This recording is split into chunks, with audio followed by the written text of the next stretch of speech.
evening and welcome to another exciting show. And this time, not Monday, it's Thursday, because this is the additional Thursday show. And our guest needs no real introduction. It's John Hamer. Hello, John. Hi, everyone. And we won't mention rude things about your computer, so you're okay there. Feel free. I mean, my computer does not like StreamYard, so I'm on my phone, and it's a real pain in the butt, basically.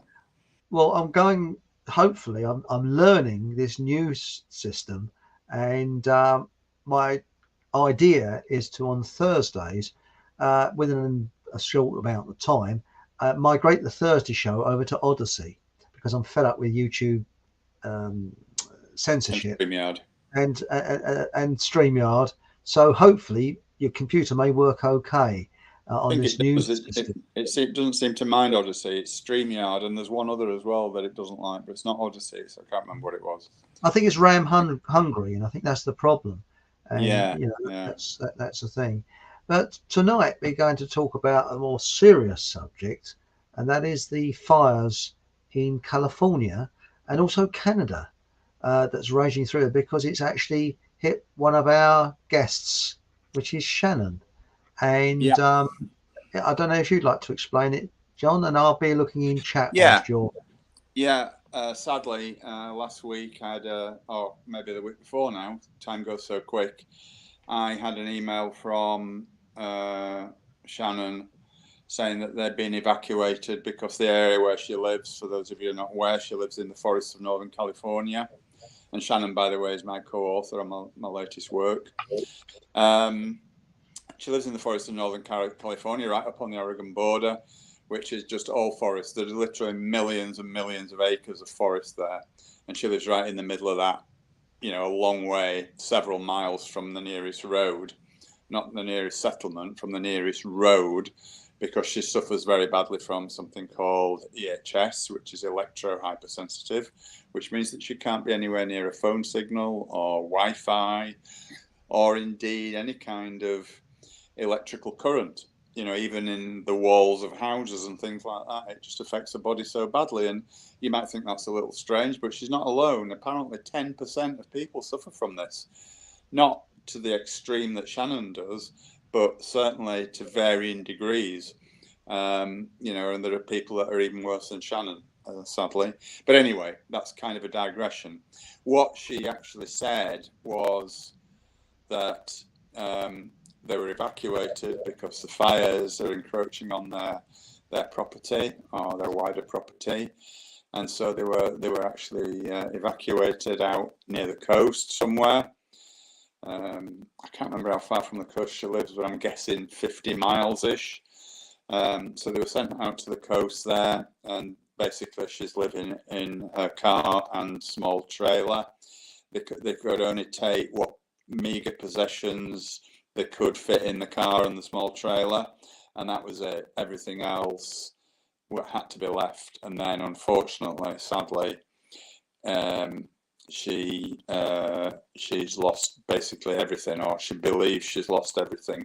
There was a little bit of a piece of good news the other day when she'd heard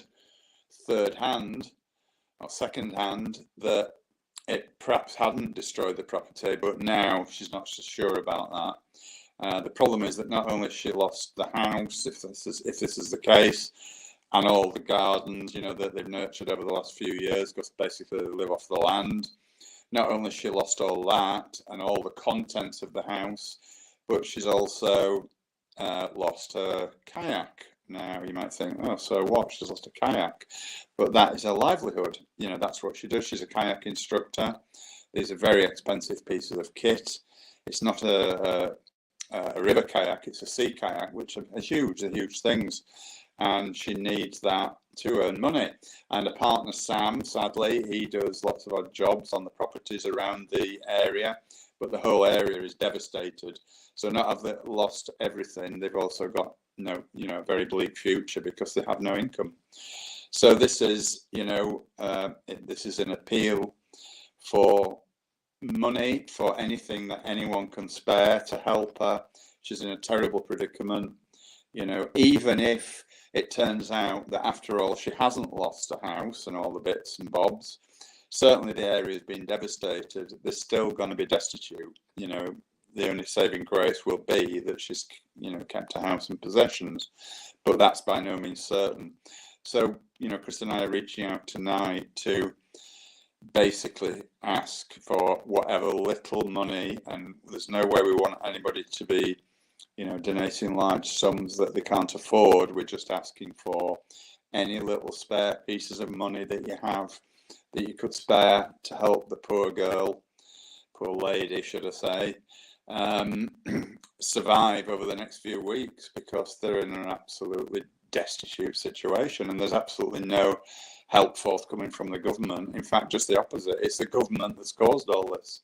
You know, we know for sure that these fires are not accidental. They're not caused by global warming as they pretend. They're absolutely being engendered deliberately. And she knows this firsthand because she spoke to a firefighter who told her that they'd all been told to stand down when the fires were raging at the highest. And, you know, they were evacuated. The police are complicit in all this. The police are, you know, they're preventing people going back to collect their belongings, even in places where the fire hasn't necessarily destroyed everything. They're putting stingers, you know, those tire bursting pieces of kit that they string across the road. They've slung those across the road to stop people from going back. And basically, they're just, it's like the, for anyone who knows the history, it's like the Scottish Highland clearances in the 18th century, where they were just getting people out of those areas because they were uncontrollable there, and that is exactly what's happening. In other words, it's Agenda 2030 at work. They are clearing the countryside. They don't want anybody living in a situation where they're not able to control them. We know that Agenda 2030 is designed to get people out of the countryside and into high rises in the cities and towns, and this is what they want. So all these fires, like the ones in Maui, the ones in Canada further north from where Shannon is, they're all designed to clear those areas of people, and that's exactly what's going on. So I'm sorry I've rambled on a bit there. I'll pass you back to Chris, but you know, that's the situation. Yeah. I think it sounds a little bit crackly, John. I didn't interrupt you, but it's a little bit crackly. I don't know quite what it is. I don't know whether it's where the phone is or what it is. But as you're speaking, it's audible, but there's a sort of glug at the end of it. So yeah. All right. So, well, yeah. So if you you take over then and summarise that and whatever. Okay. Well, what it is, you see, what's happening with Shannon. I'm one of these people. I do not give to charities, especially the big ones. You know, I will not give to them. And my attitude, Absolutely. if I give money at all, I give it to people I know and are people that need it. And if I see some poor sod in the street playing a banjo with no leg or something, I'll put my hand in my pocket for him because I know it's going to the person. But when you give it, and I might give it to, I don't know, a very small cats charity or something, or a very small one, which does help. But the big boys now, they can shove it, you know. And I always think that if I was in a position like Shannon, I'd want someone to sort of help me, because I always think what goes around comes around. And often I've found when I give someone, the money comes back. It's weird. And it comes back more. I've actually found that. It's a very weird thing. You give something and you get it back. It's a sort of a rebound thing. So this is what I've found. Have you found that, John? I think you sort of, it's definitely, it's called karma, mate. It's called karma, and it works, and it is real. Absolutely, yeah. It is. Anyway, we'll have a quick look in chat. It's absolutely incredible because I'm really delighted, because this was a gamble this Thursday show. And I was thinking, oh, it might be one person, their dog. No, we're full in chat. It's brilliant. So first in tonight was Kat. So hello, Kat. You get the prize this week. I'll be the very first. You've beat actually Bob Hollyoak. He's normally first. So there you are. So there's Bob. And Kat says, good to see you, John. That is. And then we've got Ancient Ruby. Hello, Ancient Ruby. Good evening to all. Love to Shannon. bless her. And also, if you can't give financially, why not give positive thoughts in that direction? Yeah. That Yeah. does help. That does help at all. Yeah. So good evening all. Here we are. Yeah. I'd just like to say, Chris, we're not asking, just reiterate, we're not asking for money from people who cannot afford anything. That's the last thing we would do. It's just if you've got any bits of spare money lying around that you feel able to donate, it would all help. Every little helps in this situation, Even if it's £1, doesn't matter. It's just exactly. a little bit, it will help. And it's true what Ancient Ruby said, they want land, want the lands. And Definitely. Cat has said agenda 2130, land grab. Yes, Absolutely. because they've tried it in this country with flooding. And I think they're going to try flooding again, because when you think about it, they're not dredging the rivers. They're cutting the trees down next to the rivers, and the trees soak up the excess water. So what's happening is I know that Somerset Levels, they're cutting back there, so that will flood. That's very flat. And of course, Norfolk, sorry, the Fens, the Fens, and Lincolnshire is very flat. And you'd be surprised, some places you think that are hilly are not. You can go to, there's parts of Kent which you think is undulating country, but there's some flat parts of Kent as well that people don't realise. And I know around here, I'm lucky, I live sort of on top of a hill, so I don't want to sound smug, but there is the Lee Valley running near where I live.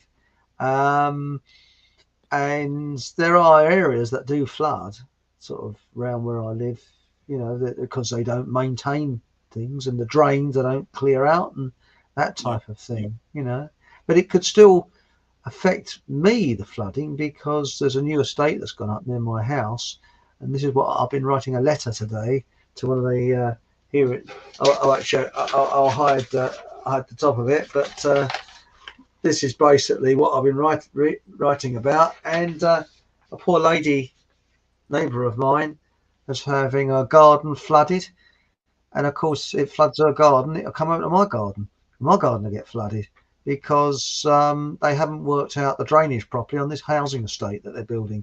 So and I don't know whether you find this, John, I think the whole country is run by public what do they call it now,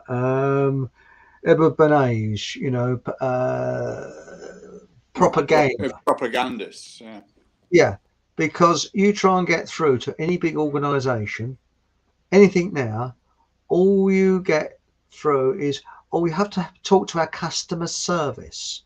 And all you get with customer service is you're fobbed off. They want to find your first name. Oh, hello, Chris.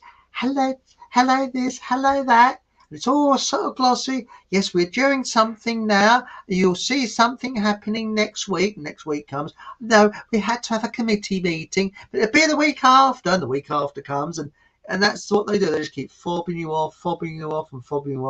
And what building developers do, they fob you off. You can never get through to technical people at all with builders. These developers.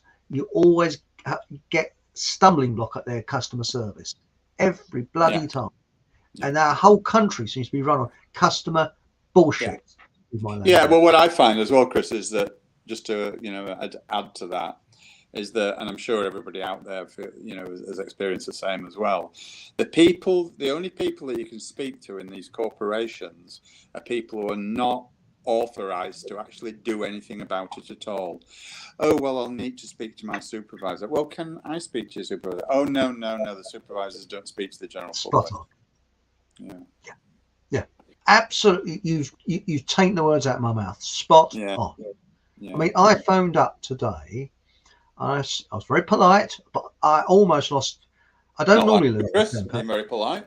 Yes, it's very rare for me. And I said, hello, could I have the name of your regional supervisor, please? Because when I write a letter, I don't write one letter, I write several, and it's like the Japanese army. I write to the big top honcho and then all the ones down. So that way, everybody's all cross-referenced in that. And then I send other letters to environmental agencies and things like that. You can't just send one letter, you see. So anyway, Could you please tell me who the regional supervisor is? Well, you have to go. What is the complaint? I said, it is a technical problem, and my client has a problem because I'm working as like a client to my neighbour. And I said, I wish to address a letter with the technical problems to the area supervisor, please. Well, customer services will be able to help you. I said, so what are their qualifications? Are they architects? Well, they might be. I said, I very much doubt it. I said, all I want to know is the name of your regional supervisor. That's very easy. She gave me a name. I said, and is that the area? No, that's customer services. And in the end, it just went around. I said, look, this is a pantomime, isn't it? So what I did, I deliberately got it wrong. I actually put the name of she gave me, who's in customer services, and put regional supervisor, and then sent it to her. And I sent to the real top honcho who's got a CBE of this company. Yeah. So the thing is, you always go to the head honcho, but you can never get through to him. I bet you he will never see that letter. Yeah. Better, he won't see it. But that's the thing. It's all delegation. They're very keen to take your money, but yes. If you ever want anything in return, that's not so good. As far as they're concerned. So they're very happy to take your money off you in the first place. If anything goes wrong, they're not interested in sorting it out. It was like I can mention the name. I'm not mentioning the name of obviously the firm that I'm dealing with now, but I won't mention that. It's a very well known firm that makes chip fryers and things like that, air fryers and that. And they're supposed to be the tower of all things. And I bought an omelette maker, and all the non-stick was coming off. So I sent them an email in a letter, and I said, look, the non-stick's coming off. And they said, oh, it's perfectly safe, blah, blah, blah. So I thought, well, is it okay to eat non-stick? And so I took it back to the shop. They gave me another one, and non-stick came off of that as well. Yeah, well, it's rubbish. Non-stick is deadly. I'll tell you this, and anybody out there who's listening who's got non-stick pans, we've just chucked ours out because they're just absolutely, it's poison. Basically, that stuff that comes off and mixes with your cooking is poisonous. It's deadly poisonous, this stuff. So, it needs, we buy the, I can't remember what the stuff is called now, but the proper stone effect ones, Yes. Yeah, don't buy non-stick. You can get other substances that are non-stick, but Tefal and all that rubbish is absolutely deadly, and just throw them away. You might think, well, I've just bought them, I spent 30 quid on one, but never mind, just throw it away because it'll poison you. Well, what I do, I actually wrap baking powder, a paper around what I cook, so it doesn't go to the non-stick. Because if you want a quick omelette, I've got a cast iron pan, but you've got to clean all that up. But what I do, I put the paper in where the non-stick is, then put the beaten egg in over the paper, so it doesn't actually touch the non-stick, but it still comes off. It's terrible stuff. Just get rid of it, Chris. That's your best bet. Yeah, but I think you're right. Yes, just boot it out. Anyway, let's go into now chat. Ancient Ruby. Hello, Ancient Ruby. Okay, far worse to come yet, sadly. I don't know. I'm optimistic. I think it's. Yeah, I think I am too, Chris. But I think she's right. I think it's going to get worse before it gets better. I think that's probably the point she's making. Apologies, if not Ruby, but yeah. And we got here, Environmental Agency jailed that farmer for taking precautions against flooding. I don't know about this. He took it on his own and had local support. He dredged river, etc., and made anti-flood devices, and this would not do. I didn't know that. So that's interesting. Interesting, isn't it? Yeah. Willow trees. This is Bob Hollyoak. So willow trees, black poplar trees, and I think are really good for uptake of water. That's why you see mostly these trees near rivers. Yes. And there's nothing more relaxing on a hot summer's day to sit under a weeping willow tree. It's like it is natural air conditioning. A And hot summer day, what's that? yes, I don't know what that is. Living in Scarborough, we don't understand this kind of language. I'm sorry, hot Well, summer's actually, day, compute. you had it better than we did today because it was nice and sunny where you were. It's been horrible overcast where I am. It was sunny, but it wasn't a hot summer's day. It was cool. It was sunny but cool. Yeah. I've noticed you've got your pullover on, and I have as well. And it's not warm. Yeah. It says here, Ancient Ruby, they are making it so no one can complain. That's regarding customer services, public relations. What gets me, they have the same sentence all the way through. And then if you approach them from a different angle, they just stop for a while and then mention the same sentence again. They're just like programmed robots. You go round and ever decreasing circles, Yeah. Now it says, Bob Olliott says, Chris, try using cast iron pans if possible. Yeah, I got a cast iron frying pan. Bloody good it is. Yeah. Trouble is, you give yourself a mischief trying to lift it up. Bloody heavy, aren't they? They are heavy, yeah. I tell you what are good, and you can't buy them anymore. Glass. I've got a glass frying pan and glass saucepans, and they were made in France, and they've stopped making them. And you can only get them on eBay second hand. And too luckily, healthy. They don't poison you though. That's the problem. That's why they get rid of them. Yeah. You're spot on. Nick. We've got use G or beef tallow. That's Bob Hollyoak. And we got Sue Coe. Hello, Sue. Hi, everyone. Sorry I'm late. Always lines for you this week, I'm afraid. And now we've got Anna Perkins. Hello, Anna. Hello. Fireman in Australia felled trees around his property, big wildfires. The only property survived. He got a hefty fine for protecting his property. Also, Australia repurposing water for fracking. That's interesting. That's all. By the way, what's happened in this country with fracking? It's all gone quiet, John, isn't it? Yeah, I've not heard anything lately. Yeah. Because at Liverpool, quietly getting on with it. I don't know. It sounds like it. Because after what was his name now? He passed away. Chappie who used to deal with it. He was actually in the oil industry. Ian Crane. Ian Crane. Thanks, John. Ian R. Crane. After he left this world, it all went quiet. So, but a lot of people think he was taken out because they were spraying chemicals over where he was protesting, and a lot of people have gone sick. So it makes you think, doesn't it? But what's your thoughts? By the way, I've got here, please donate to Shannon via PayPal. But there's a trick you can use, John, isn't there? Where you don't pay a fee for it. And I think, is it friends and family? Is either friends and family or family and friends? I can't remember which way around it is. Yeah.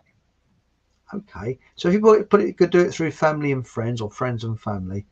I'm sure she will be very, very grateful because because you think about it, they're in a car now. The weather conditions, I believe, are very similar to here, aren't they, John? Very similar climate. Yeah, it's a similar climate where she lives to the UK.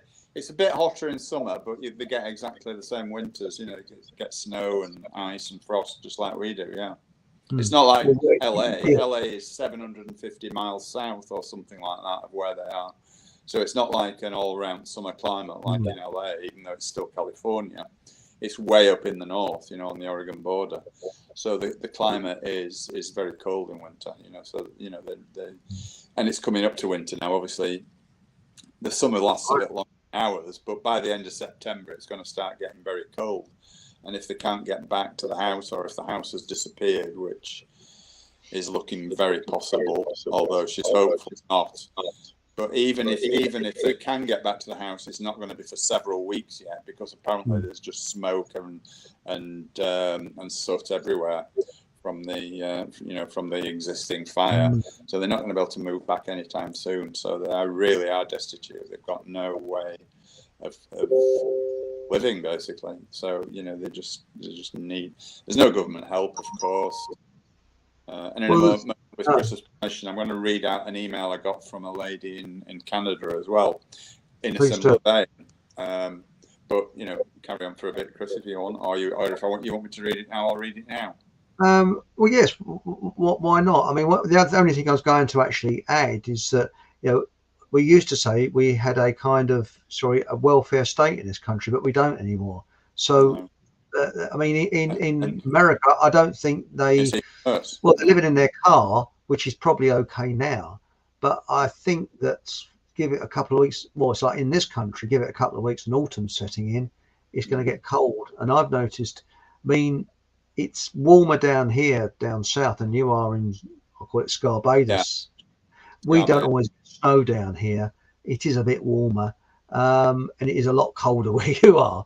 But I think that it must be horrendous. And if you want to have a look where she is, if you go on to Google Maps, and what's that nearest town? I can never pronounce it. It's called it's pronounced Gasquet. Gasquet, but it's spelled Gasquet. You think in French it'd be Gasquet, but it's actually pronounced Gasquet. Gasquet. It's Gasquet. It's spelled. And you say it's a town. There's about, I've counted 3 properties there. Yeah, it's their nearest settlement, but it's very, very tiny. Yeah, I think there's a post office there and a few houses, and that's it. That's it. There's a shop, little shop, which is a post office, and that's it. And although many size is about 40, 50 miles away. Although they're a heck of a long way from Yellowstone Park, it reminded me of where Yogi Bear and Boo Boo lived. You know, it really did. It was that. It's exactly the same. It is beautiful place. I mean, the mountains. It's just jaw dropping. Stunning. And when you see the roads, I saw one car, I think it was, on the road. That's it. Nothing. It's just empty. I mean, lovely place to get away from people, you know. Well, I spent a few weeks out there with them in 2020, you know, at the height of the COVID nonsense. And I mean, it's a beautiful area. It's just very, very remote, you know. And when you mentioned the COVID, I noticed your partner is coughing to give the sound effects, you know. That was nicely timed, that was. Got a bit of a bad cough at the minute, bless her. Oh, I'm sorry. She hasn't got rid of it yet. So if anybody in chat has got a good way of getting rid of a cough, I'll be very grateful. I'm sure we'd all be very grateful. I guess she tried my home remedies, which didn't work. So if anybody's got any good ideas, natural, please say. Now, you want me to read out this? Yes, please. If you could, that'd be great. Thanks, John. The only reason I'm reading it out is because it's very relevant and very similar to Shannon's situation. I think it just sums it up. Okay. It says, "My name is Steph, and my husband and I own a home at the end of Meadow Creek Road in Celista, British Columbia, which is due north of where Shannon is and equally forested." It says the fire department and forestry lit a backburn around 4 p.m.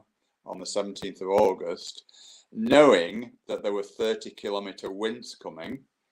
No news outlet is talking about this. My husband has been monitoring the winds and the Adams Creek fire for weeks. On Tuesday, the 15th of August, we knew the winds were coming. The fire was approximately 15 kilometers away from us. We don't know who decided to light a backburn, knowing the wind forecast, but they lit it anyway, and it came right to our back door, and they never notified us. My dad, who lives in, I can't pronounce that place, knew about an out-of-control backburn before we did. They didn't even come to tell us. They notified the locals by posting it on a piece of paper at the gas station. At 8:45 p.m, we saw the fire just over the ridge, and by 12 p.m, it had reached Meadow Creek Road and was in our backyard. Without the backburn, we could have had a whole day to prepare. We did have some sprinklers up, water tanks loaded, and generators ready to go. We knew we were pretty much out on our own and would not receive much help. The fire department did come down the road and were there briefly. Once they deemed the fire out of control, they left. When the fire came into the valley, we watched it burn up the sides of the mountain due to the humidity dome created with all the sprinklers and water. The fire department abandoned us. About 2 hours had passed when some locals came down our valley with resources and help. I was notified the fire department was sitting in a field having a coffee, so I went to get them. When I got there, I asked them to come and help us, told them the situation. One of the firemen told me they wanted to help, but got orders to sit tight. I yelled at them to get in their trucks and come help us. They said they would. I went back down the road to notify our crew they were coming. I sat and waited, but no one came. About 15 minutes went by, so I went back up the road and found them sitting about a kilometre away. They told me they were assessing the situation. I asked them how they could assess it if they couldn't see it. I again asked them to come help, and they finally did. Everyone ran around putting hotspots out. We wore water packs and half masks with headlamps for the next 3 days, making sure our houses made it through. In the initial days after the super fire, the locals were able to get water, gas and supplies, but now there is a heavy police presence. They have the road locked off, saying they're preventing looting. The locals are being told to return to their homes. They're not allowed to be helping at all. There are spike strips on the roads, police blocks everywhere. There are people trying to get essential supplies in, such as water, gas and food by boat. They're being turned away. Police are patrolling the roads and water. They have the gas stations blocked off. We need the real story to get out so we can get help. We are more than equipped to help put this fire out, but are being stopped. We need resources such as gas and diesel to keep us going. They're trying to starve us out so they can let it burn. This is exactly what's going on. Wow, that is horrendous. Yeah, and it's just reminded me, you know, the fact that that is happening in British Columbia, you know, a few hundred miles north of Shannon, and it's happening everywhere. You know, look at the Maui fires, you know, most people have probably heard of that. With the blue roofs, what's your view of that, John, with the blue roofs, that they didn't touch roofs that were painted blue, which is weird. Yeah, well, they targeted they targeted certain areas, certain people, and left other people alone. You know, we know that they use DEWs, direct energy weapons, to start these fires. In fact, Shannon told me that they'd seen a helicopter flying over the forests before they were evacuated, and it was circling around near where they were for quite a while one day, and it had this device strapped underneath it or bolted underneath it.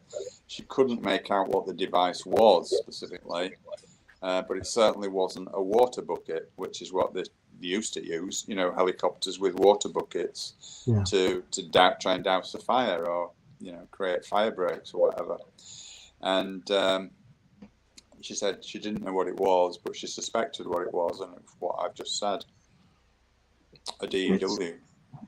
Well, I actually think that I'm taking a lot of what's in the so-called alternative media with a pinch of salt, because I think that it's been infiltrated, and I personally think it might not be what they say. It might be something else, because what they always do, they always sort of tell you a half truth and then sort of bounce it off, if you get what I mean.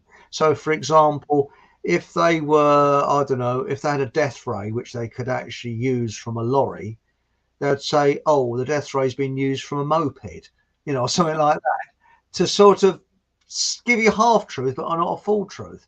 And I'm actually wondering whether it's something like from way up high, that they're because I know they've got things in low orbit, so maybe they are, I don't know, it just seems very, very odd, because they're saying that it's being fired from the nose of a plane. Have you seen that? An aircraft that looks like a giant light bulb underneath its nose. It fires a laser. So you know, but it's very odd, because forest fires, I remember we used to sort of hear about them in places like Australia, and yes, in Canada and America, but they got very clever at just dousing and getting rid of them. I mean, that they light a fire in front, a controlled fire, to stop the fire. I mean, I'm not a firefighter, far Yeah. from it, but that's the old way of doing it. You start a controlled fire Yeah. in front of the prevailing wind, so the fire can't stop, can't go anymore. And Exactly. I remember seeing a documentary years ago where they had firefighters parachuting in Canada, and it was quite an amazing sight. You see them all parachuting in to a settlement, and they would actually save this settlement by chopping the trees down, starting fires around it to stop the Yeah. fire going any further. Yeah. So Create fire breaks. Yeah. fire breaks, yes, that's a natural thing they did. They're not doing any of that. No, no, it's obviously by design, obviously, because they've been ramping it up about this climate nonsense for ages. But I don't know what other people think in chat. I think in this country it's going to be floods. That's my personal hunch that we're going to do. Because there's not that much forestry around. What's that, John? Sorry. Oh, he's gone. Right. Okay. Whilst John's trying to get back into the show, he's suffering from computer problems. I'll just have a look in chat. So we got Sue Coe. The fracking on the Flyde coast near Kirkham stopped ages ago. We have had a few earthquakes around the Blackpool area. Yes, I know there was earthquakes around Blackpool, wasn't there? I don't know if they stopped it now, but it's so you don't hear anything about fracking now. Bob Hollyoak, apparently we'll get sunny all next week, 20 plus.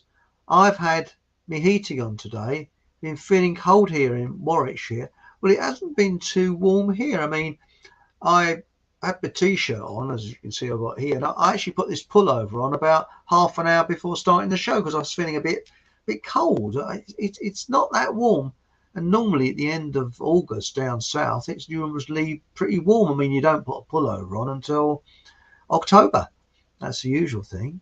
But I'm surprised that you had your heating on today. It's been a coolish summer this year. It's been very cold. Bobby Oak says, I believe going to get a really cold winter this year. Weather modifications to kill off and push the climate con. Full on. And also the old saying is if you get a very, very good harvest of berries, then it's going to be a tough winter because that's nature's way of providing food for wildlife. Now, the thing is that I went to pick blackberries the other day. I think it was last Saturday. And it's surprising. I was the only person there picking the blackberries. And there's this sort of big area where I live. It's a kind of sort of a meadow, I suppose. And what's happened is it's gone wild. And there's lots of rose hip bushes all over the place. And I've never seen so many blackberries. I mean, it was really easy to pick. And it's a very good harvest this year. But the very strange thing is when I got them home, they tasted of nothing. And next morning, they tasted great. So I don't know what was going on there. Well, it's my taste buds, you know. And we've got here, now what we've got same here. This is Ancient Ruby. She's answering Bob Hollyoak. Yesterday and last night, they blasted the skies with fake cloud. And it's dark and cold. No sun, no rain either. Well, today, Ancient Ruby, I don't know quite where you are. I think you're in around the East Anglia, aren't you? But where I am, the sky was, well, it was just murky and like mud in the sky today. And it was like, oh, it's horrible, really depressing. And it was not that warm. You know, it was really, because normally this time of the year, I'm walking around in shorts, barefooted, and a t-shirt. Today, I've got my autumn gear on. It's not that warm. You know. Now we've got here Ancient Ruby. This is Bob replying to Ancient Ruby. We're getting a lot of rain here in Warwickshire. And David said, as he really, cold weather, colds take Lemsip. No, it's for the chemicals. I wouldn't. I think I'd avoid Lemsip like the plague, you know. Now we got here Bob on the Oak. Also, not seeing many cows in the fields lately. Ending livestock is in plain sight. Yes, where I live, there used to be lots of lambs in the fields and pigs. Oh, pardon me. And they built a housing estate right next to some piggeries. And someone said, well, what about the smell? I said, well, the pigs will get used to it, won't they? You know, I mean, sorry, I had to come out with that one. But no, that's true, actually. They did actually build an estate next to some piggeries. You know, what a pog. Those poor pigs had to put up with, you know. Um, now, now, regarding what's happening in California, Ancient Ruby said they left the rich alone. Yep. Now, we've got a difference of opinion here. Ancient Ruby says they use satellites, and David J has said satellites do not exist. And I tell you who does exist, though. It's John Hamer, and he's come back again. Here he is. Is he coming back? No. I think he's suffering from John Hamerism. Well, we carry on in chat until he does. Hang on, what I'll do, I'll remove him and then put him back again. Let's have a look. Anything? Yeah, here he is. Sorry. That's all right, John. I think it's sometimes the router, you sometimes have to disconnect the router for about 10 minutes or so because they have memories in them. But I think you're frozen again, John. Now, oh, here he goes. Now we got Yorkshire Rose. Hurricanes seen off the coast of Maui. Oh yeah, California before fires that didn't develop. People in the know say that is a sign of direct energy weapons. Yes, I agree with you. I'm wondering whether they are harnessing the power of hurricanes as they did on 9/11. So it was very strange with that cyclone that changed direction unnaturally. I very much doubt whether these rays are coming from aircraft, because if it was, we wouldn't know about it. Because what is released for the public to know, which is supposed to have been, shall we say, somebody on the inside.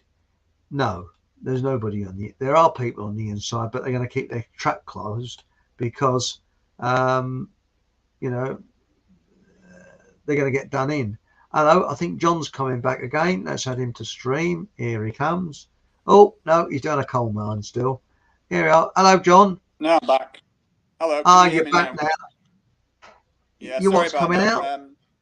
The battery went on my phone. I've forgotten that it wasn't plugged in. So anyway, that does help, doesn't it? See, now you have a steam-powered phone like I've got, you know, a coal. Right. Suko says it's all gone now, Peter. So that's the fracking and that, I guess. And she's also said the weather here in Blackpool has been odd. 1 minute sun, then showers, then it went really warm late afternoon. Well, it's just been absolutely yuck overcast here, and this is down in the southeast. You know, in Fockham land, as we call it. You know, as I call it rather. It sure is, Ancient Ruby. Ancient Ruby says, I had my heating on. It's that cold here. So, you know. Now, regarding flu problems, we've got here honey and lemon with warm water, Suko. Water, good for a cold. Yes. And echinacea is supposed to be very, very good. Oh, I know what she needs. NAC. NAC. Don't ask me what NAC stands for, but Miles, the health food chap, will be able to reel it off like that. But if you can get Lambert's NAC, NAC, that will stop your cold immediately. It's brilliant. I've just remembered that. It stands for neutralizer cold. I just made brilliant. That's brilliant. I'll tell Miles that one. He'll come up with that. Neutralizer cold. Oh, isn't that terrific? But I've just remembered that because I know when we was talking about it the other week when we was on, I couldn't think of it, and it's NAC, NAC. Here we go. Now we got it. Oh, hang on, I just remember I was going to send you all the details, wasn't I? And I forgot all about it. Slap, hit the escape button. You were. It's gamer time. Well, typical of the man with, but never mind. But so thank you. So come along with your there might be something that's cheaper than NAC that you can get, like I know, lemon balm or something like that. But I was going to say, John, you've been to see Shannon, and you were saying that when you came in, there was fires around when you visited her, but they were quite. Yeah, I mean that was in 2020. Yeah. Yeah, I mean, I flew in from San Francisco to their nearest airport, which is actually in Oregon, and their nearest airport. Because as I said, they're right on the border. It's a place called Medford, which is their nearest large city. And when I was flying in, it was just coming dark. It was early evening, and all around, all you could see for miles around were just flames and fire. It was just horrendous. But fortunately, although they were evacuated briefly, it never came within about 5 or 10 miles of where they were. So they were saved that time. But this time they've got the full brunt of it. That's interesting. Yes, it's quite bad. Going back to, we're getting a lot of recipes in now for colds. And we got Madge has said honey, lemon, turmeric, and ginger. That's interesting. Yeah, that's exactly what Karen uses, but she hasn't got a cold. It's just a cough. There is no cold symptoms at all. She doesn't feel ill.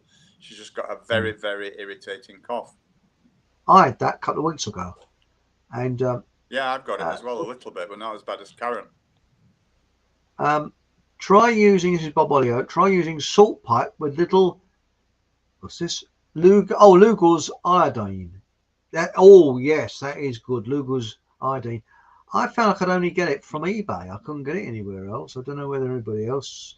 I'm not sure whether Miles sells it or not. I don't know, but I couldn't get it. Now we got here. My late grandma said if you had earache, well, make sure. Hang on, give her earache so that she takes her mind off the cough. Earache. Put a boiled onion in a stocking and put it against your ear. Never tried it. She was very serious too and lived until she was 98. Now that's interesting because when I was young, I had earache, and my mum's mum, my grandmother, she knew all the alternative remedies, and she advised my mum to put some salt in a sock and then put it under the grill or in the oven and put it next to my ear, and it cured my earache. It's quite amazing. And the salt, I think it draws whatever it is out of, but it worked. And I mean, I was very young at the time. I think I was only 46. No, I was about before I started. I think it must have been about 4, 5. I don't know. Mish has come up with an interesting one: clover tea and spice. Oh, sorry, clove tea and spice, not clover. Clove tea and spice. That's interesting because oil of cloves is very, very powerful. Ants don't like it. It's very good for earache, isn't it, cloves? Toothache as well. Yeah, yes. Yeah. That's the usual one. Now it says here, Bob Olio says, Regency Organics sell good quality Lugol's iodine and DMSO charcoal, etc. Now that's interesting. Do they? Regal's Organics. I guess they do mail order. I don't know if it's I wouldn't think it's anywhere near us, John, would it? I don't know, because I'm at one end of the country and you're at the other end, so I don't really know. It's interesting. What we're going to go on to, John, is that when you very kind. Sorry, could you repeat that? So just let me say. Just thank you very much for everyone for suggestions. I'll be grateful. No, it sound like a Dalek. I don't know what's gone wrong. It's just all I heard was "thank you very much." It just went. So I don't know what's Well, that's going on exactly there. what I said. What? Is that be awake and loading? When there's more. Yes, That's very what I clear said. that is. Yes.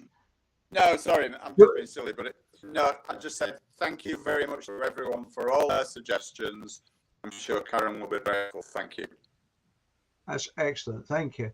And as I say, I might need a Scarbados a phrase book to find out what these are. You say, right now we've got here. Bob Elliott says, yes, it's up Liverpool way. What is? Is it? Oh well. Regency Organics. Sorry, yeah, it's up Liverpool way. Yes. Oh, that's interesting. So that's only about what 5 hours drive from me. But thanks for that though. Probably about actually, you got into robotics again. I don't know what's happened with your sound, John, but it's all breaking up and going funny. I'm wondering. StreamYard. Yes, it is. Yes. Well, unfortunately, I think somebody else has got the same problem. It's due to be coming on Monday. So you got a bit of trouble there. But anyway, we got Bob Olliot has said, what is it? Regency Organics is in Ellesmere Port. Where the bleeding hell's that? Oh, I suppose that's Liverpool. Ellesmere Port. Yes. Yeah, but remember, it's north of Watford, so I wouldn't know, you see, down south. Yes, they do postal orders. And you can also buy wholesale. That's all right, isn't it? So there we go. That's interesting. And they used to be able to get something called Dr. Collinson's something, and they stopped it. You can't buy it anymore. And it was brilliant if you had a cold. Dr. Collinson's. I was going to say probably too effective. They don't like that. Yeah, anything effective. Well, Coca-Cola was cocaine cola. There was actual cocaine in it. People use it as a medicine. Originally, yeah. Yes, but now it says Bob Olliot says Merseyside, and he also said Cheshire way. That's where the cheese comes from. Here we go. Now we got here. Hereditous Getford says we all had the hack working in Headingley. Open bins, rats, terrain theory. Yes. It's. I've actually noticed I get a dry cough when I go to there's a large supermarket near where I live. I won't say which name it is because I don't really want to end up in call. And every time I go shopping there, when I come home, I've got a dry cough, and it's something to do with their air conditioning.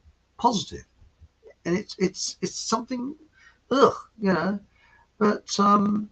with yourself, John, with these, what do you think they're going to do in Great Britain to depopulate the British Isles? What? I mean, do you think it's going to be floods? I mean, I think it's going to be floods, but it could be something else.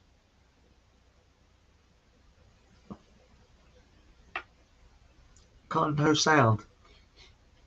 No, John, there's no sound. Hang on. There's no sound.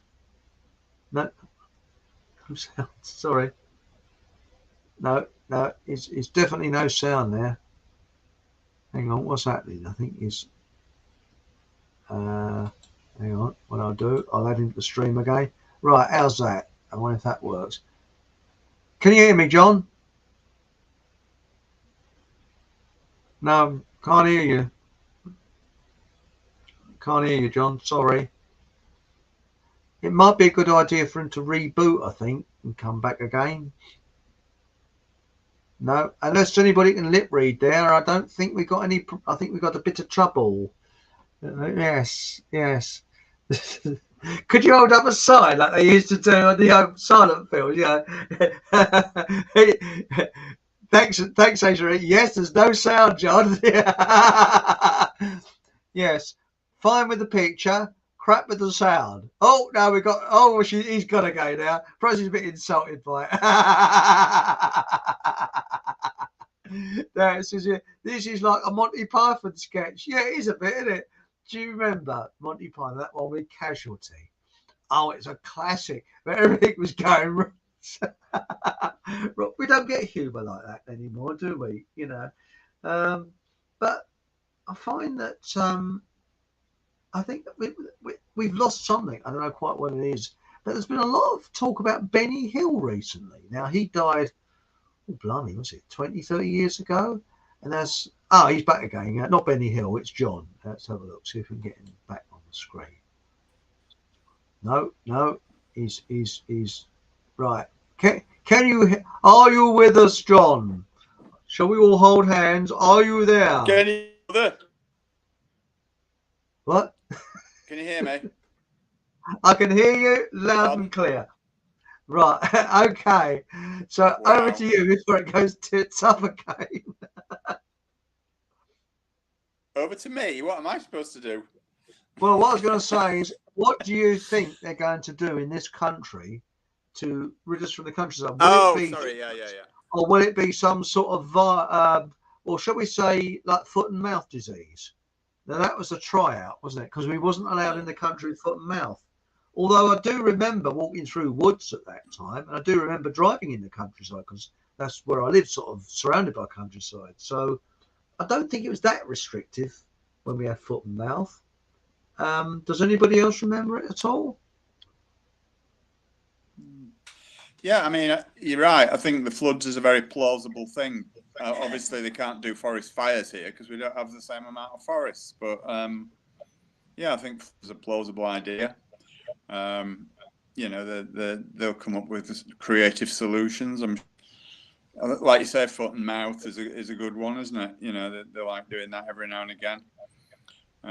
Just keeps people out of the countryside. Yeah, swine flu, bird flu, as my listener just suggested. You know, to keep you out of the country. You know, that's right. They don't want. Yes. Well, they do things like that, and also we've got our friends from the Netherlands. I don't think they're in the Netherlands at the moment. It's Patrick and Petra. Hello, Patrick and Petra, and there they are standing in front of their van, which they had a bit of trouble with. Hello, Petra. So yes, go over to their YouTube show, and it's very, very interesting. Last I heard of them, I think they were in Portugal and places like that, nice places, you know. But I'm sure they're missing the beautiful Netherlands weather, which is the same as here, basically. Right. Now we got here. We got, what's this now? We're talking about phone link ups to say go back to a cup and a piece of string. But it would definitely be quicker than StreamYard, that's for sure. Yes, I think you're going to have a dummy or a doll representing StreamYard, John, when you come off air, and stick pins in it, aren't you? But hopefully, when I go over to Odyssey, we won't have this trouble because I'm not going to use StreamYard on Odyssey. In fact, I can't use StreamYard on Odyssey. But you see, the trouble with Odyssey, the technical problem, is that you can only do one person on Odyssey unless you use some device like StreamYard. So I'm going to use something similar to StreamYard, but it's not as complex, you know. So there we are. And I think John is getting. End it all, by the way. So just excuse me while I excuse me while I drink this cyanide. I've decided to end it all. Excellent. You know, it was suicide on camera. There we are. So that's a first, isn't it? Yeah. But a suicide is painless. That's right. Yes. Well, it's pretty, you know. But hang on a minute. We got Patrick and Petra back in rainy Netherlands already. Ha ha. I know. It's centre of civilization as we know it, isn't it? bit like here. Yeah. Actually, we could call them this is our roving reporters, Patrick and Petra, you know, giving us news, update news from rainy places like the Netherlands. Because it's a common myth in this country. People say, oh, it's Holland. No, it's only part of the Netherlands. It's the Netherlands. I mean, it's like calling this country London. No, it's only part of this country. Oh, well, I thought that was the norm, you know, when they talk about on the news and the weather and all that sort of stuff, they always talk about. It's always about what's happening in London, even though they don't actually say it. They actually say it as though it's happening across the country, and it never is. So when they talk about, oh, it's going to be a beautiful day today, you think, really? Well, I'm just looking out the window, and it's absolutely pissing it down. So, always about the southeast, everything. Yeah. Yeah. That is actually the problem. Yeah.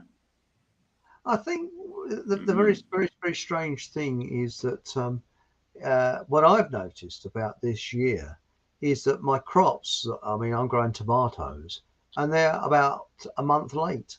They're just coming into bloom, and I should actually have tomatoes on them by now.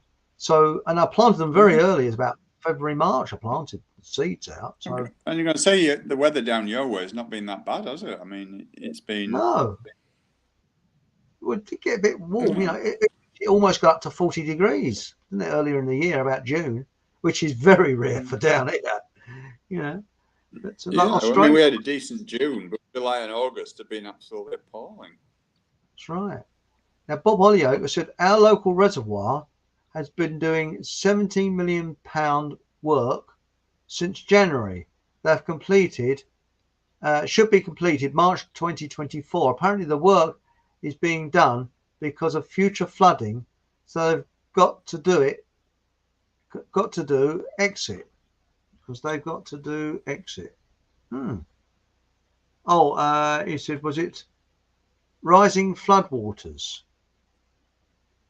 Yes, because you know that Britain's on the tilt, isn't it? Because they reckon that our side of the Britain is going down and the other side is going up. So the Welsh side and long sort of Cornwall, that's going up, and East Anglia is going down, which I think is the shit of the wood. Hello, we're going back to the robo talk now.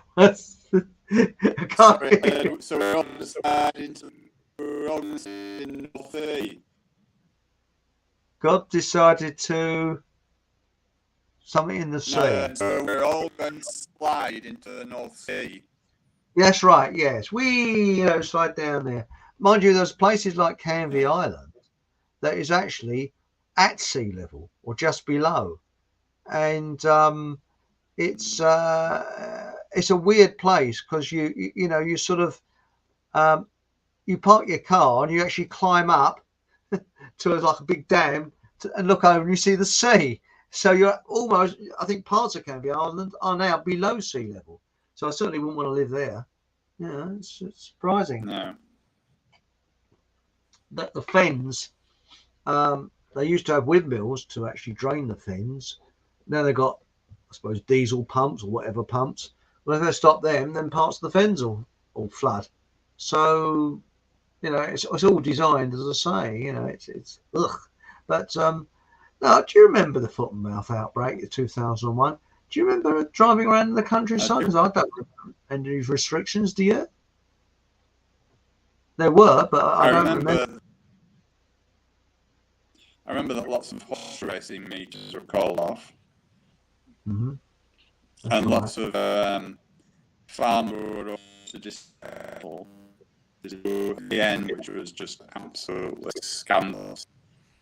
Yes. So they were destroying healthy people in case they got it.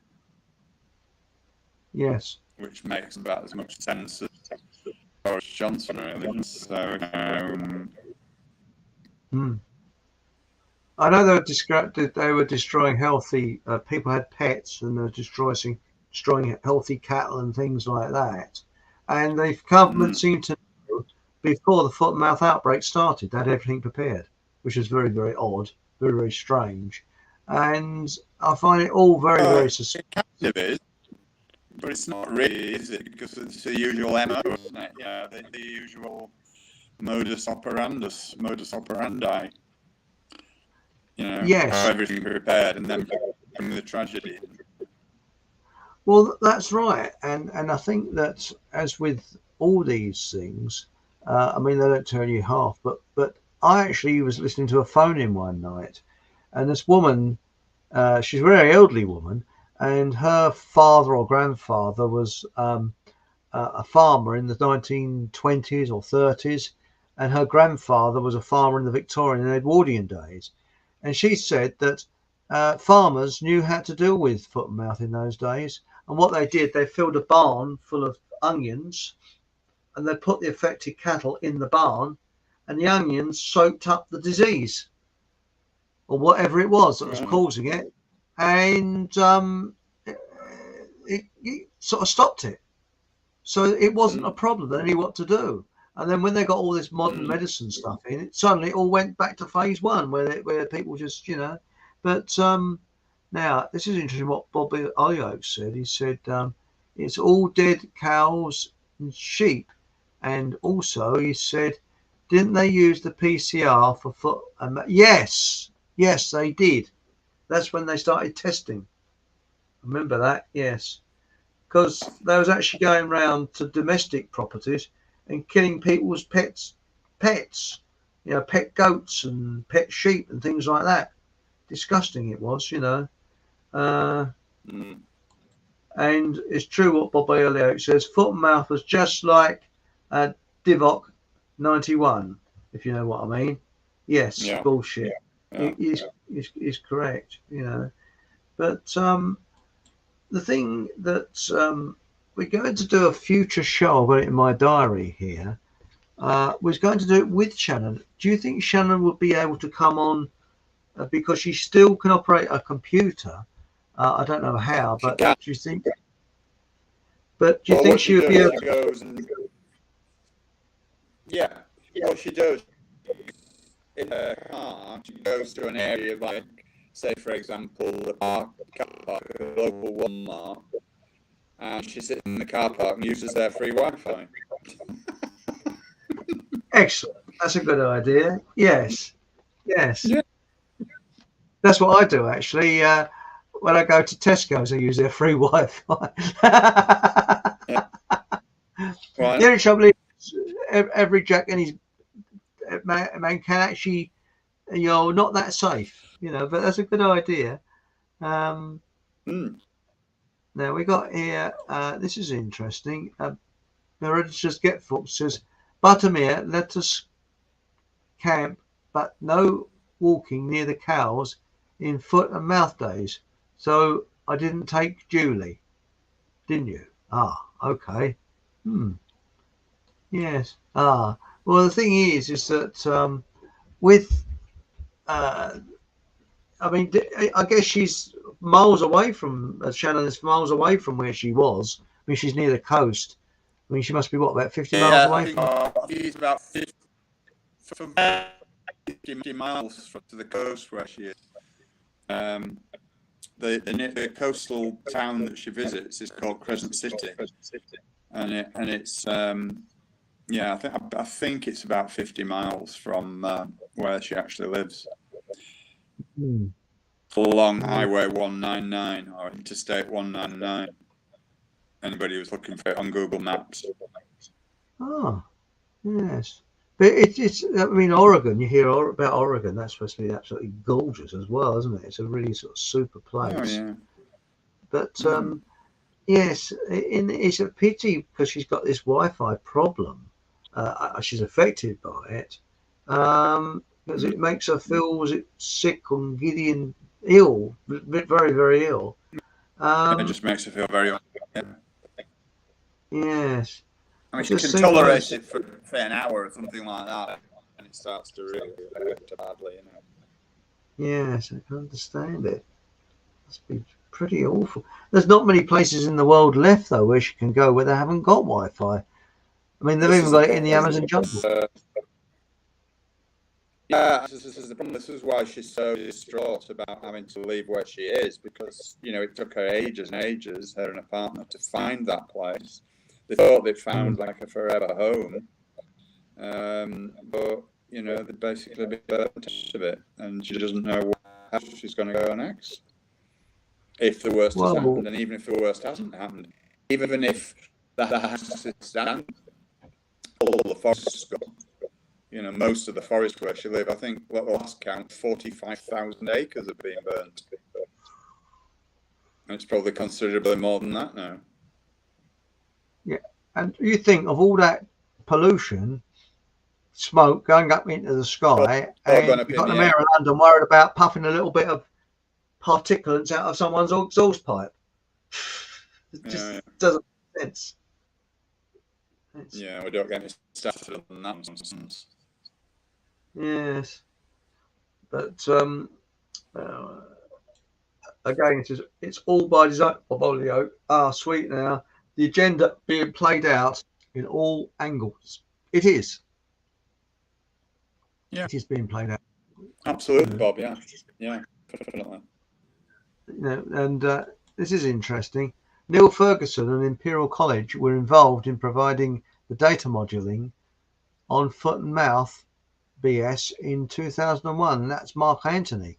Yes, I knew that. Yes, and this data modeling, it just does not make sense at all. I mean, going back to the situation that I'm fighting at the moment with this building developer, they've made a complete cod's up of what they've done, and they haven't got the drainage right. So when it rains, my neighbour's garden is not only a quagmire, it's just like a pond.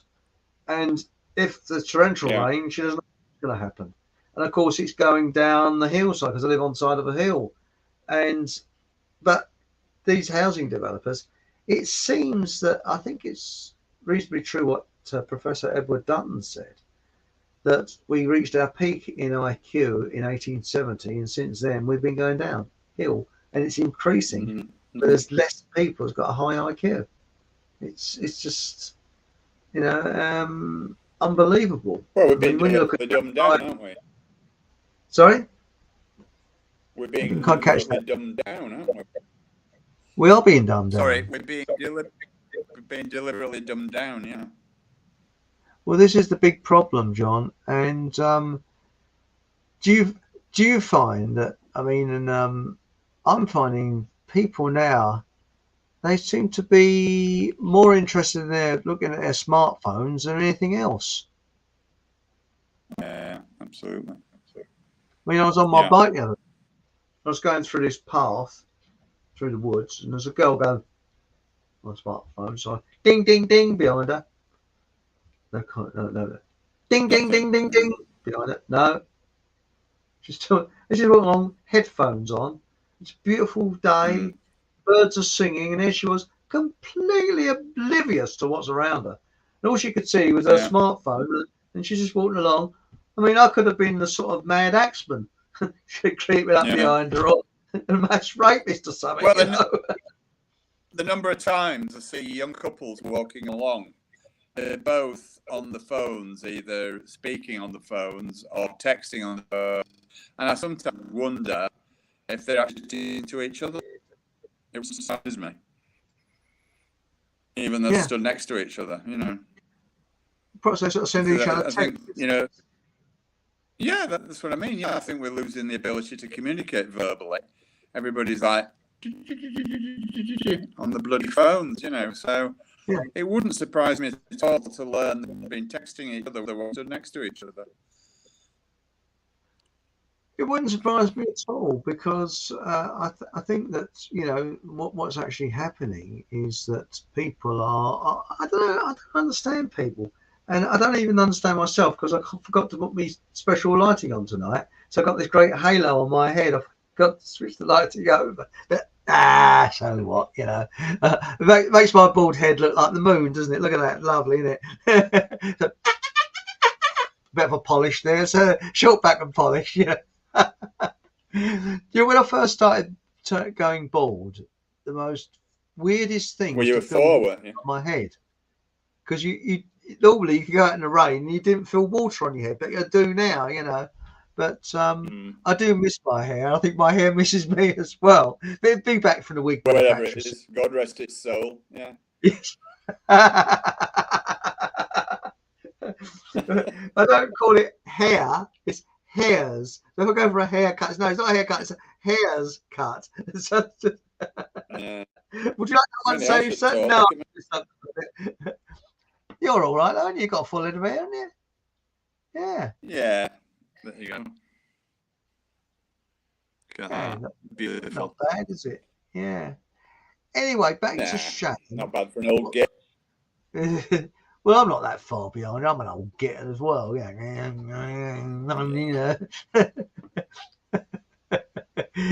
It's like the other time we got get out of the bleed. No, but it wasn't really. But what I was going to say is back to Shannon. They've got no work at all. No. So how they're living No must income. be just hand to mouth.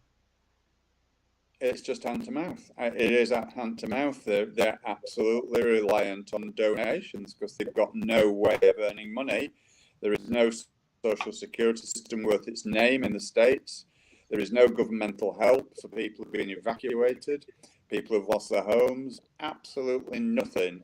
She is totally alone. Well, apart from Sam, a partner. I mean, obviously she's not alone in that sense, but I mean, she's on her own in terms of having to support herself. It's just, there's nothing available. And, goodness knows how they are managing, basically. I don't know. Well, that's it. I mean, welfare over there. I mean, you've just got to be, I think you've just got to be in the gutter, haven't you, before you even get anything. Yeah. They did get a food donation, I think, the other day. They received some free food from somewhere. I don't know. She didn't specify where it was from, but somebody kindly donated some food for them. But they literally are living in a situation like we had in place in society 150 years ago. Whereas if you didn't work, you didn't eat. It was as simple as that. And that is exactly the position that they're in. Well, it's almost like that in this country. And worse than that, they've got shelter. You're frozen again, John. Sorry, mate. Yeah. Quite warm, actually. It's not too bad. Can you hear me? Yeah, I can hear you now. Yes, it keeps going in and out. I don't know quite why it's going in and out. It's sort of ding, and then it's okay. It runs for a little while. It's because StreamYard uses too much juice. I've got a reasonably old phone. I've got an old iPhone, and my laptop is just not powerful enough to run it. No, it is very RAM hungry, I believe, that StreamYard. It requires more RAM. That is a problem, because I know that somebody tries to use an iPad, which is only 2 gig of RAM. It's just not up to it. That's the big problem. But I'm glad she got a meal the other day and things like that, but it must be very worrying. And so, if people can, I'm going to put my hand in my pocket, and if people can put their hand in the pocket, it doesn't have to be very much, it could be anything, but also doing it friends and family or family and friends via PayPal, and it just goes there. That way she doesn't pay any fees. Yes, you don't pay any fees for friends and family or family and friends. So that's it. Yeah. And it's very easy because most people are on PayPal, so it should be okay there. And back to chat again. This is Davey J. Said 4.4 million cattle were slaughtered during the BSE crisis. Oh, poor things. And Bob it says, I think IQ is overrated. I've known people with high IQ but really dumbed down, no emotional intelligence whatsoever. Yeah. Oh, yes. Meaningless. Thick-odemics. Meaningless, Bob. Yeah. Doctors, they are top of the list for dumb. I mean, they are really, a lot of them are very, very dumb. Good memories, yeah, but dumb. Yeah, well, they can create, they've got the ability to pass IQ tests, no common sense. That's right, yes. We got, I've had this debate with people over and over about intelligence. People say things like, people who do quizzes, for example. Ooh, isn't he clever? He knows all this stuff. There's nothing clever about remembering facts. Intelligence is to do with logical reasoning and common sense, not remembering facts. just because you're on a quiz program and you win a £1 million on Who Wants to Be a Billionaire doesn't mean you're clever. It means you've got a very good memory for useless facts, and that's all. So I really, this is one of my bugbears. It really bugs me that people think that because you know a lot, then you're clever. What they're doing, they're confusing intelligence with knowledge, and the two are completely different things. Well, you're absolutely spot on there, because I've worked with them. Really dumb. I mean, I've gone on a long time about this, but that engineer who couldn't work out how to fold a piece of paper to make a door wedge the door open in summer. He literally could not work it out. It's beyond his capability. But we've actually got, which is interesting. Bob Ollioke has just said here, I get called dumb for saying this about IQ. Well, you're right, Bob. You're spot on what you said. And Bob Ollioke again, exactly, John. Remembering facts equals repeaters. And of course, we've got Louise Wilcox says, book learning is not intellect, and intellect is not intelligence. Free thinking is intelligent living. Yes, spot on. Absolutely spot on. Yes. Yeah. Anyway, I think we coming up to, should we sort of wind this thing, wind it up now? I think so. I think we've kind of out of things to about now, but if I could just reiterate, it's really important. Oh God, he's gone again. Oh dear. Right, you're back again. We just got. It's really important. Yeah, it's really important. I hate begging, and so does Shannon. She's horrified at the thought of asking people for money, bless her. But it's just absolutely vital that the poor thing is able to survive, and without the help of you good people and many others, she's going to be in a real financial mess. So she already is, but it's going to get even worse. So any donation, no matter how small, will be very, very gratefully received by her, I'm sure. And I thank you in advance for anything that you can spare. It doesn't have to be a lot, just whatever little bit you can afford. And I wouldn't want you to deprive yourselves of what your own needs, but I think that goes without saying. But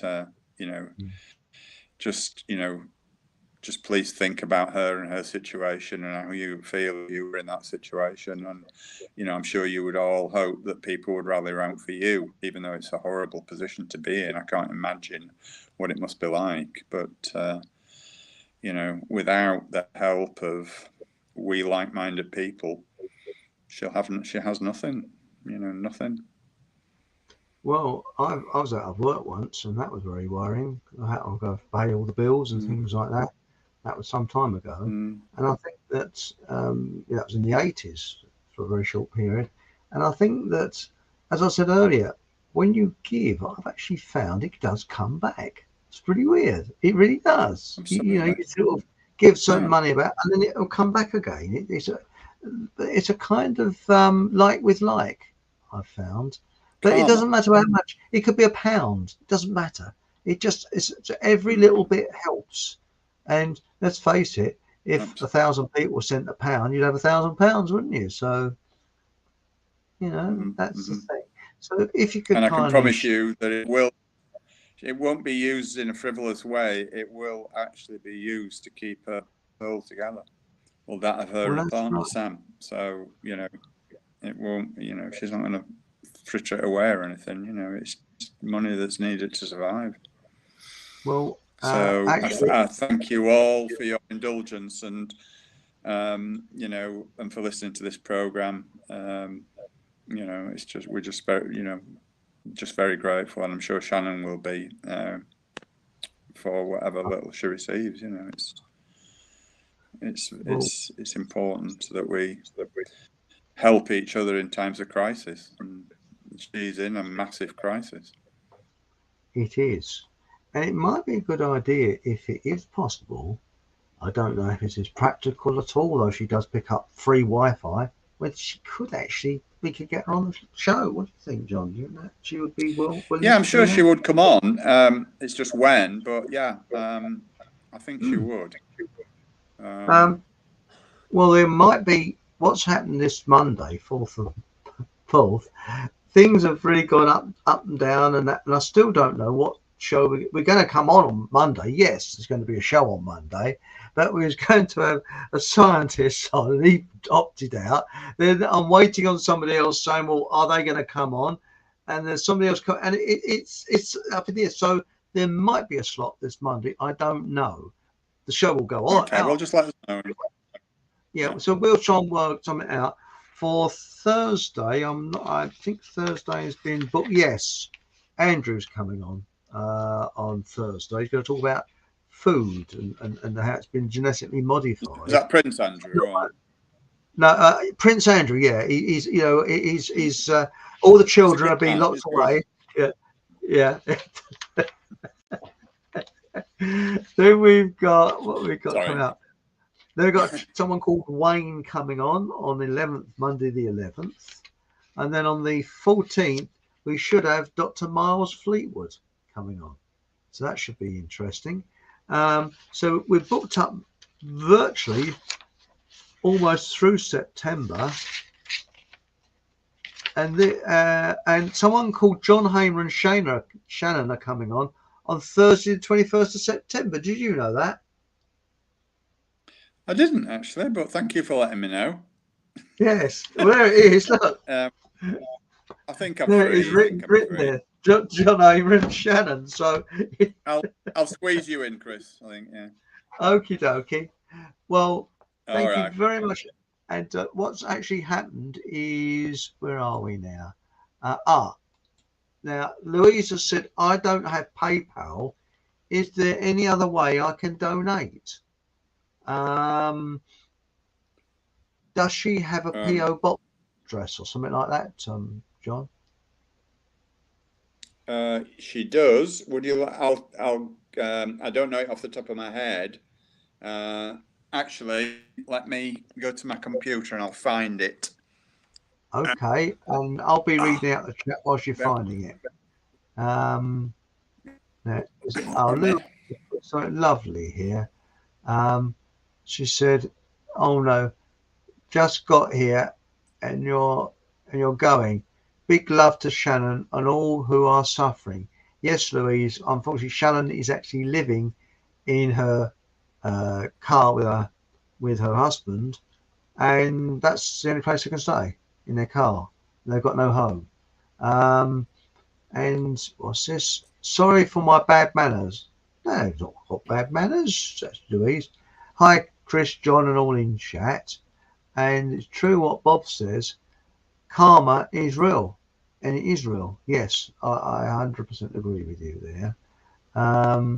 And somebody else has said, oh yes, Bob that said, 27 years today since Diana was taken out. Yes, I remember it very well. Oh, it is, yeah. From Mike Dickin. We don't hear of him anymore because he was taken out, I think, as well. You know. Okay, I've got the PO box. Right, hang on. I'll write it down in the banners and I'll run it along the bottom. Okay. So, are you ready? Right. So I'm going to type it out now. Ready? Okay. It's PO box 189. PO. Hang on. Box 189. Yes. Gasket, which is spelled GAS. Yes. QUE. QUE for echo. Yeah. T for yeah. Okay. Looks like gasket. Yeah. And then C, which is the shortened form of California. It's just C, capital A. CA, yes. Yeah. 95543. 95543, yes. Then dash. 0189. 0189, is that, John? Yeah, and that's United States, obviously. 18018. Sorry, zero. I haven't got that quite right. So it's 0189. Go on. 95543 bleep stroke 089. No, it's not a bleep stroke. It's 9543 dash Yes. 0189. I've got it right, and that'll be USA. United States, yeah. And okay. By the way, Anne Rowan is a pen name. Real name is Bishop. So if you want to put Shannon Bishop. So okay, we'll put down Shannon Bishop. Okay, and it'll be Shannon Bishop. It's going to be. I'm going to add the banner now. Hang on, okay. Just one moment. I've got to take this off. Just give me one moment. Right, there it is. Oh, no, hang on. No, I haven't got the comment. Please excuse me. And there it is. Is that correct, John? Yeah, looks like you missed the T off Gascade. There's a T at the end. Oh, it's a T at the end. Okay, so I'll just. Yeah. Right, I'll just alter that. Now, where are we? Just put a T there, and there we go. And save that, and I'll just add that. Is that okay?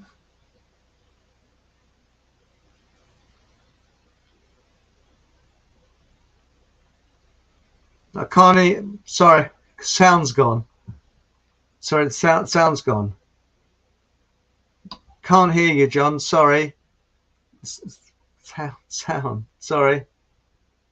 No, sound is completely gone.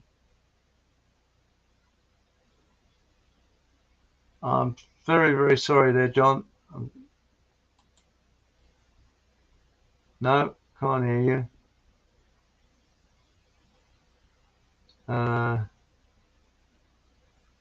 John, I can't hear you. Well, I'll just go.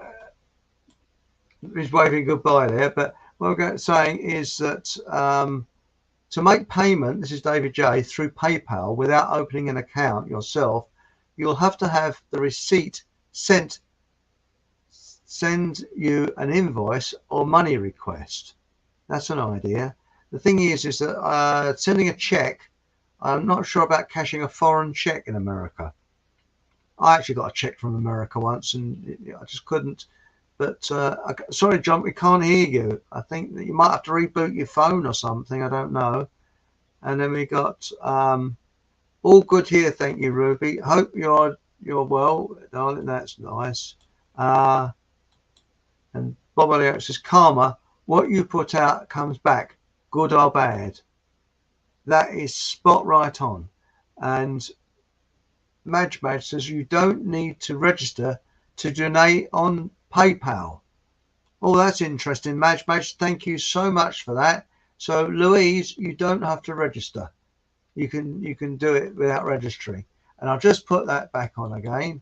Where are we? There it is. Shannon Bishop, PO Box 189, Gasquet, California, which is CA 95543, then 0189 USA. So things can be sent like that. Or you don't, again, you don't, as John back again. Oh, here he goes. Oh, is he going to come back? Hello, John. Hi, can you hear me?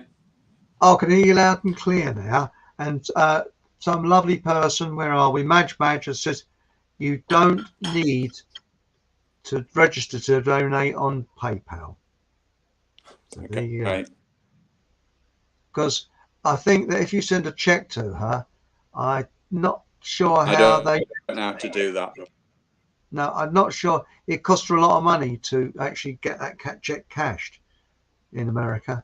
And it's likewise here. I actually got a foreign. And it would take forever as well. Yes. Oh, hang on a minute. John Basinglone's come on. Could Hello, take John. weeks. You can cash foreign checks in America. Oh, so that's Yeah, interesting. it takes weeks. Really? Ah, that's interesting. Yeah. So, but anyway, I'm a little bit concerned. I think that I'll put that banner up again. Have I got the American zip code okay? Is everything? Yeah, Yeah. that's it. And I'd really recommend looking up gasket or gasket or whatever you call it on Gasket. Google. Gasket. Yeah, it's called gasket, you know. No, gas. What's what goes on a car, isn't it? A gasket. No, it's gasky. No, you don't pronounce the T. It's gasky. Ah, oh well. Yeah. Is it like the P is silent, as in swimming pool? Think about it. Sorry. Right. Well, we hope you don't think this has been sort of like a begging show or anything like that, because I'm sure that Shannon, you know, she must feel very awkward about this. She's very embarrassed about it. Yeah, absolutely. It must be awful. I wouldn't like it, but let's face it, if you're down on your uppers, you know, you're down, whatever, if you're really down, you do need a bit of help. And often, you know, something like this coming out of the blue is very, very nice. And let's have a look in chat. Oh, John Basilone has come back again. Hello, John, because you're actually in Alabama, aren't you? I think it will take time. Plus, they will hose you in the exchange coming up and down. Yes, that's interesting. And we've got Patrick and Petra, and they're in the Netherlands. It is the power of asking. That's very, very true, isn't it? You've got the power of asking there, and very, very powerful, because that's why you call words we spell. It's a spell, isn't it? You do spelling. That's Yeah. That's a little thing. Louise, who lives up near Chris the Gardener in sunny Norfolk. Ooh, we are meant to help who we can when we can. It puts the kind back into mankind. Very, very true. Very, very true. But we've just had news from John Basilone, who's actually in Alabama. He's just said you can cash foreign checks in America. And it's probably as difficult as it is to cash American checks in this country, because I know I had one once, and it just cost me a fortune. It really did. It will take time, plus they will hose you in the exchange going up and down. Yeah, that's right. Yeah, I can't remember how much the check was worth, but imagine it was, I don't know, 20 quid or $20, and I think I got about 5 out of it, and that screwed me. Something helpful on it. So PayPal is the best. We did look at another one, didn't we, John? What was it? That was there's loads of, there's Buy Me a Coffee, but again they take a percentage. So, but that's what I've got. If you look below here, I've got Buy Me a Coffee. So if people want to buy me a coffee, but they what's the what's that other one called? Where I can't remember it. Oh, hang on. Oh my brain. Western Union. Louise Wilkinson, Western Union. Yeah, we got Western Union. That's another way of doing it. I don't quite know how that works. I wouldn't have to do that. I don't know how clue. No. No, I don't. But what I'll do is tomorrow morning I'll put the links, the addresses, and that. I might do it tonight. Where you can donate to her, and let's hope that we can do really well on this, because as I say, I don't like charity myself. I don't give to charities, but I do give to individuals always, and small, very, very small charities. One old lady and a cat, probably, something like that. So there we go. Yeah. But anyway, thank you for everybody that joined us in chat. Thursday has gone far better than I thought it would, and we're going to carry on doing these Thursday shows throughout the winter. And hopefully we won't have this problem with John's computer and this, because he has to do it on his phone in future. Because once I learn how to use, it's basically my ignorance. I don't know how to use this new software on Odyssey yet, but when I do make a breakthrough, I will. And remember, please go over to Patrick and Petra's channel. That's very, very good. I think they do stuff on TikTok now, don't you, Patrick? Petra, I think I have seen on or YouTube Shorts. It's very, very good. Here we are. So that's it. We're called pals.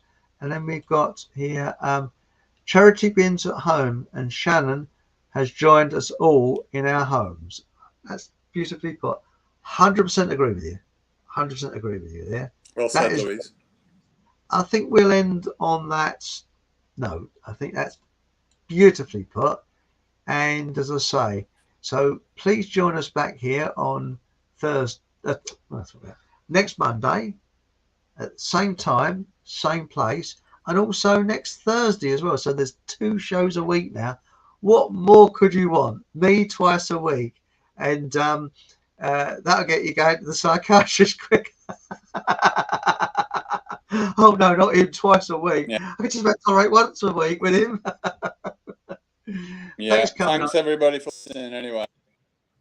Thanks for coming on, John. Much appreciated. Yeah. And as I Speak say, again soon, Chris. I'm going to have to shoot off now, mate. I understand. I'll shoot off, and I'll just do the end score. Where is it? I've lost it. Where are we? And people have been asking, by the way, about Deb. Deb hasn't been doing any shows or anything like that. I don't want to encroach upon her and all that. I think she's going through some difficulties in her life. I don't know. Some domestic problems. I don't know. But I've just sent her an occasional note and that to say, hope you're okay, and you're missed, and hope you can come back soon. But she is very, very missed. And I think that she's got a lot of domestic problems on. So that's as I say. But anyway, thank you very much for joining us, and good night. And we see you Monday, this Monday. And good night.